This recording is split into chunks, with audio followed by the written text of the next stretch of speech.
We built an AI agent that allows your travel agent business to run 24/7.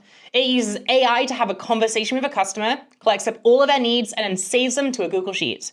We're going to give you the entire thing. Oh, and since we use Make.com to make this, you can connect this agent to almost anything. We connected it to Twilio to send confirmation texts. Now, I hear Kim here at Voiceflow is in need of a vacation, so let's go see her try out our agent. Cool, let's book our next trip together. My name's Kim, and phone number here. Okay, type of vacation. I want to go to Peru and hike Machu Picchu, eat lots of ceviche. A great choice. All right. Some clarifying questions. When am I thinking of traveling? Well, it's winter now, so winter. All right. Traveling tomorrow might be challenging. Valid. Everyone in the group is around 25, and my budget is $5,000 Canadian. Perfect. Okay, cool. Looks like I'm all set for my trip to Peru. And I even got the verification on my phone. Well, I hope Kim's having an amazing time in Peru while I'm stuck here in freezing cold Canada. Anyway, let me show you how we built this agent. So here's our workflow. You can see here we just use some message steps to welcome the user. We use emojis, we try and make it feel really, really friendly.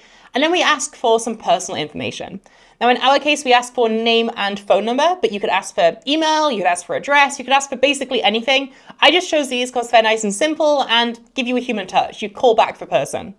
Now we capture these bits of information using a capture step. And again, we're capturing a name. So of course we're using the name data type on our entity and a phone number where we're using a phone number data type, kind of self-explanatory. These are set to automatically reprompt as well. So if someone just provides their name, then we ask for their phone number and vice versa. Here's something that's pretty cool. This is how we set our phone number. Now this is how we set a variable. If you've not seen something like this before, it is the exact same as us adding a set step, except the way you do it is you actually just drag off an existing step, and then you can choose actions and then set variable. Again, works the same way, except this is a little bit more of a compact way of showing it. Now, rather than setting this variable to exactly what was said by the user, I go and normalize it. I get rid of dashes and brackets and spaces. People type in phone numbers in different ways, and I just want to get the cleanest data possible for when I send it to Twilio. So now I've set that variable. I then say, hey, thanks name. Let's plan your vacation. Again, these are just message steps. And we ask for some upfront information. So we say any locations, activities, dates, or length that you have in mind. And we save our entire reply using a capture step to the last utterance variable. It kind of doesn't matter which variable we're saving it to. You'll see why in a second. So then we get to this bit, and this is where the real magic is. So all the steps we've had so far of our message steps have been hard-coded messages. That changes here. We're now going to use an LLM to collect additional information. So what we do is if I click on here, we have a prompt. And this prompt is told, you're a friendly virtual travel agent. You select information like dates, ideas, activities, lengths, how many people it's for, preferences, and so on and so forth, as well as getting an estimate of the kind of budget the user has. Now, this prompt is designed to kind of steer our agent in the right direction. If you're implementing this yourself, you might want to modify it to be reflective of your brand. You might ask the agent to talk in a certain way. You might, not care about budget as much because you're a luxury travel agent, for example. So you can actually modify what you're collecting here. This is just a nice base. And then what we do is we inject our conversation history. Now, our conversation history is all of the messages our user has sent to our agent and our agent has sent to our users, up to the last 10 messages. The cool thing about this template is you've kind of built a loop. It means you can do the same thing over and over and over again. But of course, our message history changes every time we go through this loop because the user has provided more information, which means our agent will collect different information every single time we go through it. We saw that with Kim. So if I close this out, what you can see is we ask a maximum of 3 questions. So we ask it the first time, we save a reply to last utterance, and then we go around the loop. So we increment questions asked by 1. It starts at 0. That's the default value. And then we only exit this loop if questions asked is 3. So basically, we're going to go for it once. It's now 1.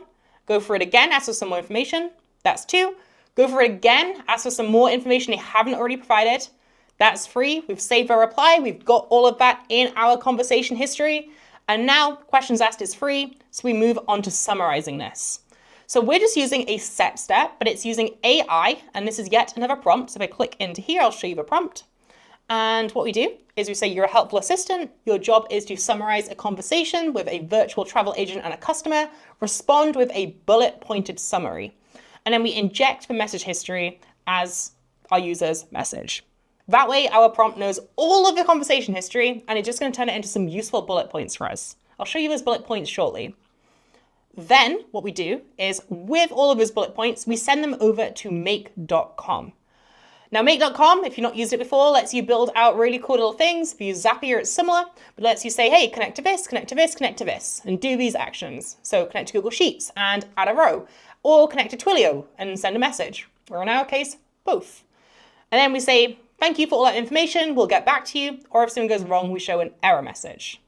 All right, now let me show you what's going on in make.com once we send this request. So here's our make.com scenario, and there's 3 separate parts here: webhooks, Google Sheets, and Twilio. Let's start with webhooks. Webhooks is how our information gets into make.com. On Voiceflow, remember when we sent that information to a URL? That was using an API step. And here is the URL that API step was sending things to. That means anytime you send data to this URL, it will trigger this make.com workflow. All right, so then we add a row to Google Sheets. So I have a Google Sheet, and this Google Sheet has some headers. It has name, phone, and summary. And so anytime any data is sent here, we then go and get that data and add it as a new row to our Google Sheet. And then on Twilio, we get the phone number of the user, and we send a text saying, hey, thanks for contacting us. We're planning your trip. We'll get back to you in the next 24 hours. And we send it, of course, to the phone number that the user provided, using a phone number that we own on Twilio. So it's pretty simple. Some things to know is that we add to Google Sheets before we send to Twilio, because it's better if the data is in Google Sheets and the confirmation text doesn't send, for example, if something errors out, than it is for the confirmation text to get sent, but for it to not get into Google Sheets. So we've kind of ordered things in a way where it doesn't matter if Twilio fails, so we'll put it last, but it does matter if Google Sheets fails, so we'll put it first. So, if Twilio fails, it doesn't cause Google Sheets to then not run in the first place. So let's have a look at that Google Sheet now. So here's our Google Sheet, and here is Kim's conversation with our agent, but summarized. So our travel destination is Peru, travel month is February, budget is about $5,000. That is exactly what Kim said.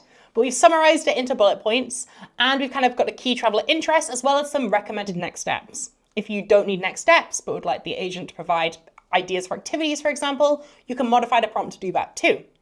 And that's pretty simple. So as more people submit their ideas, they'll come straight into this Google Sheet, and then you can build it into whatever workflow.